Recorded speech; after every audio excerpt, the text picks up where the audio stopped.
Hello everyone and welcome to a new Red review.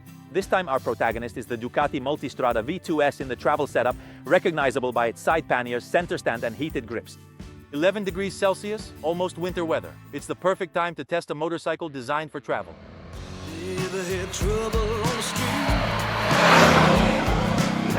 Never had problems in the home. From the very first moment, and with the very first Multi V2 950, I had the feeling that this bike embodied an overall balance and riding pleasure that exceeded expectations. After all, when you have the ultra-technological and perfectly sporty V4 at home, it's easy to get carried away by emotions rather than rationality. In this case, and I'm still referring to the V2, you have to be objective and pragmatic, aware that this slightly smaller engine has a lot to offer and proves it with facts. Seems always just this wild deep inside. Come put your hands in. To go, I send your soul. It's time to talk about the chassis and the suspension. I'll start by saying that the Skyhook system, which also equips the Multi V2 with a 45mm Marzocchi fork, so semi-active suspension and a monoshock without progressive linkage, performs really well in riding conditions like the ones we encountered today. The first kilometers, the first 70 covered on the highway to obviously reach this scenery, these settings and these roads, which today are a bit mixed.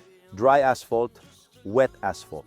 Ideal conditions to also understand the behavior of the tires, in this case, the Pirelli Scorpion Trail 3, so a higher level compared to those used by Federico during the press launch. They find a perfect balance and an excellent match with the suspension, which performs really well. 3 suspension setup levels: dynamic, comfort, and low grip, which can be adjusted separately from the riding modes. A very interesting feature. I basically tried all 3 levels when I started to push, so when I gave it a bit more throttle, dynamic is definitely the one that offers the least load transfer and the best balance while riding. But personally, out of the 3 options, comfort, even though I ended up choosing the sportiest riding mode, is the one that in my opinion best combines the suspension setup, the chassis behavior, and of course the tires. How does the Multi behave dynamically?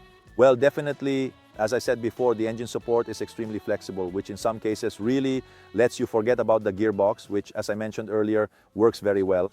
So it's very well balanced from a riding perspective, with good corner entry, quick but not so quick that it would make the nature of the Multi V2 S, equipped with side cases, center stand and heated grips, so the more touring-oriented version, a bit too aggressive and perhaps not quite in line with the idea that this bike should be ridden two up. The braking system also performs well. I have to say the response from the 320mm discs with the radial monoblock calipers is very good. You can really control them with just one finger, and it's easy to carry the braking even into the corner. You can definitely work on the setup of the rear shock absorber. In my opinion, the rebound is always just a bit too free, too quick, especially when you start riding a bit more aggressively and dive more decisively into the corner. Also, the rear brake lacks a bit of bite. I'm drifting away to a new destination. No Desmodromic valve system? So what? Of course, Ducati's technology, which is its flagship in competitions, remains a benchmark. Yet the engine revs high enough, and the new V2 platform is really well made. And remember, it weighs less, and that's not the only advantage. I believe in 890 cubic centimeters, 115 horsepower, 92 Newton meters of torque. These are fundamental specs to understand what the new Multistrada V2 S is like and how it performs. First off, a huge surprise. In my opinion, it's an incredible engine that, as I mentioned at the beginning, with its lightness and power delivery, really challenges the certainties you have when you get off the Multistrada V4. Because it's a bit lighter, a bit more agile, and the engine responds well in every situation, whether the asphalt is wet or perfectly dry. You have 5 riding modes available: sport, touring, wet, urban, and of course enduro. So how is this engine? It delivers beautifully, even at low revs. I did a real tough test on the highway coming down, putting it in 6th gear, just over 2000 RPM, opened the throttle wide, and you don't hear the chain slapping, you don't hear the noise from the valve tappets. Everything works perfectly, and the smoothness with which it gets you up to real highway speeds, 130 kilometers per hour at 5,200 RPM, is truly impressive. This video I shot on the highway really tells the story perfectly, in my opinion.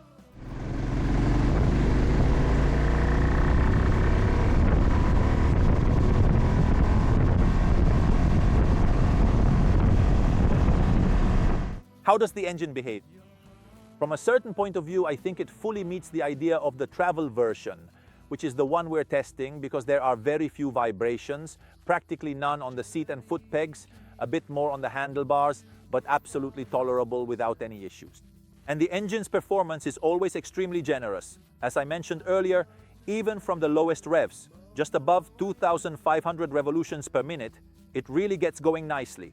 It's smooth, it's full, it's rounded, and it's supported by a truly effective gearbox. They decided to call it 2.0, the quick shifter that comes with the Multistrada V2 S. The actuator is no longer on the shift rod, but is now integrated directly inside the crankshaft.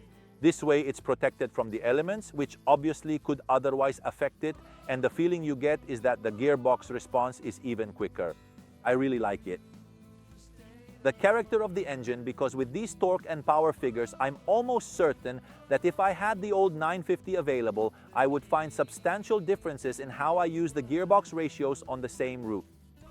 Probably, or rather almost certainly, with this Multistrada V2, you can take corners in a higher gear and even hairpin turns in a higher gear, which basically means great riding comfort. Nice throttle response. Smooth just right, almost a direct one-to-one response. I can't really criticize anything from this point of view.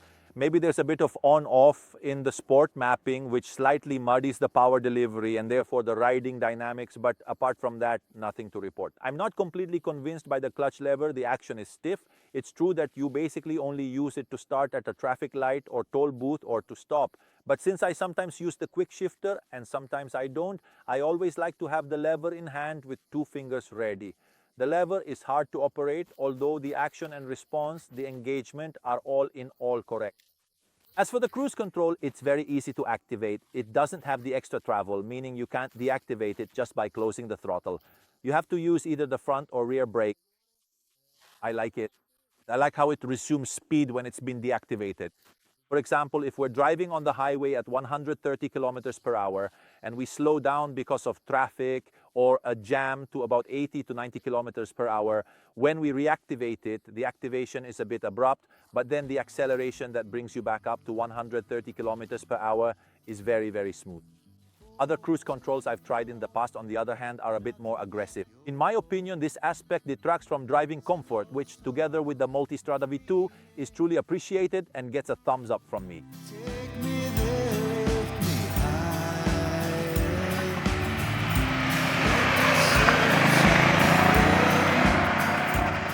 It's unmistakably a Ducati, and I'm referring to the sporty riding pleasure, the completeness of the electronic package, and the good feeling this twin-cylinder engine gives you. It has everything you need to handle long journeys with ease, but it's also suitable for everyday use, despite its drawbacks in city traffic. It's well balanced, has a good steering angle for turning around, and can move quickly through city chaos. I send your soul way down. Never had trouble on the street. And it's time to talk about riding position, ergonomics, and riding comfort. First of all, let me point out the seat. It's adjustable to either 830 or 850 millimeters, and you can change it in just a few seconds. Right now, the seat is set at 850, and I'll explain why I chose this position. I started out this morning for the test, rode the first few kilometers with the seat lower, and I definitely had excellent support with both feet on the ground. However, I immediately noticed that the knee angle was too tight. Raising the seat to 850, in my opinion, also improves the riding dynamics. You're a bit higher, a bit more forward, and slightly more loaded towards the front with a better leg angle. That doesn't mean you lose the ability to touch the ground with both feet, because I'm 1.78 meters tall, and in the end I can touch the ground with about 50% of the soles of both feet. What I really like is the triangle formed by the handlebars, seat, and foot peg. I've always appreciated a very wide handlebar, something that reminds me of when I rode the Multistrada V4. It gives you a really advantageous leverage, especially for dynamic riding. And when you're perfectly positioned on the bike while riding, I have to say that even with the seat set at 850, comfort isn't compromised at all. Why is that? The wind protection is excellent. The windshield is really adjustable in just a second and is very effective, probably also thanks to the two deflectors that divert a lot of the air. This morning, as I mentioned at the beginning, it was no more than 11 degrees all day, and I never once felt cold air hitting me, even though the air definitely brushes against your shoulders and arms. I should also mention the efficiency of the well-designed handguards. I always rode with summer gloves and my hands were really well protected. In the early hours of the morning, I used the heated grips set to level 1, because levels 2 and 3 actually get very hot. Still on the topic of comfort, which I already mentioned earlier when talking about the engine. There are very few vibrations, they're really minimal, and the seat is quite comfortable even after riding for several kilometers. The passenger seat also offers, all things considered, very good space. We had already checked this before, with dedicated handles that are really of a high standard. What I notice, and I say this with pleasure, is that when you stop after riding for a while, the area around where you sit on the bike gets a little warmer. You can feel the temperature rise. But the surprising thing is that as soon as you start riding again, and I mean just a few hundred meters, Ducati has managed to design an optimal way to quickly dissipate the heat from the central area so you practically never feel it.